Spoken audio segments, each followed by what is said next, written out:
ভারতের আমাদের ব্যাপারে ভারতের যে ভূমিকা, সে ভূমিকা হচ্ছে ওরা আমাদেরকে মেরে ফেলতে চায়, ওরা আমাদেরকে পানিতে মারবে, ওরা আমাদেরকে ভাতে মারবে, ওরা আমাদেরকে শেষ করে দেবে, স্বাধীনতাকে বিপন্ন করে দেবে।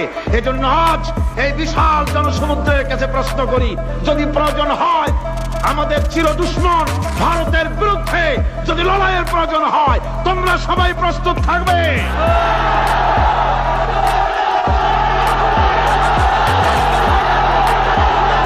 আমি আজ আপনাদের খেদমতে আরজ করতে চাই, পৃথিবীর নির্যাতিত মুসলমানদের পাশে আমরা আমাদের জীবন নিয়ে পাহারা দেব। আমাদের আর কিছু না থাকতে পারে, আমাদের ইমানের মজবুতি আছে। ইমানের মজবুতি আছে না? আপনারা মনে রাখবেন, ভারত তার অপসংস্কৃতি আমাদের মধ্যে ঢুকাচ্ছে।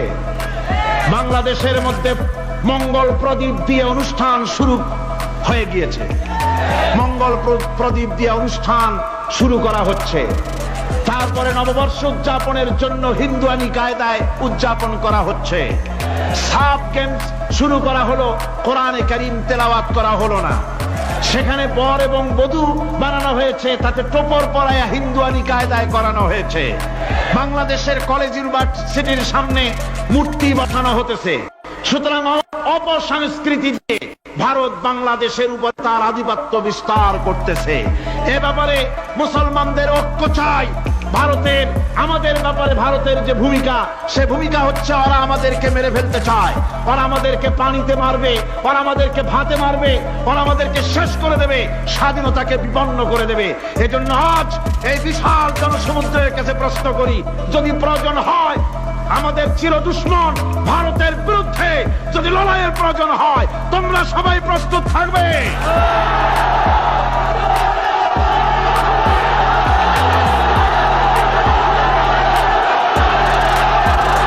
আরেকটি কাজ হচ্ছে ঐক্যবদ্ধ হওয়া। কি হওয়া? ঐক্যবদ্ধ হতে হবে আমাদেরকে। ওলামা, মাশায়েখ, পীর বুজুর্গ যারা আছে সকলকে ঐক্যবদ্ধ হতে হবে। কাদা ছড়াছড়ি বন্ধ করে দিতে হবে। কাদা ছড়াছড়ি করে কোনো লাভ নাই। কাদা ছড়াছড়ি বন্ধ করতে হবে। ঐক্যবদ্ধ হয়ে আলেম, ওলামা, বুজুর্গ সব যদি আমরা এক হয়ে যাই, আমরা দিন প্রতিষ্ঠা করতে পারবো। বাংলাদেশে ওই যে আপনি দেখেন কিছু লোক চিল্লায়, মনে করেন ওদের পত্রিকা আছে অনেক, দেওয়ালের লেখা আর পত্রিকার লেখা দেখে মনে করবেন না যে ওরা অনেক।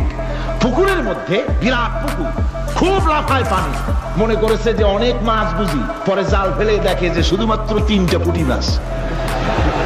সারা শহরে ওদের পত্রিকা বেশি, দেওয়ালে তারা লেখে বেশি, তাই বলে মনে করবেন না যে ভারতপন্থী আর রুশপন্থীতে দেশ ভরে গেছে। না, তাওহীদি জনতার উত্তাল ঢেউ চলছে সারা বাংলাদেশে।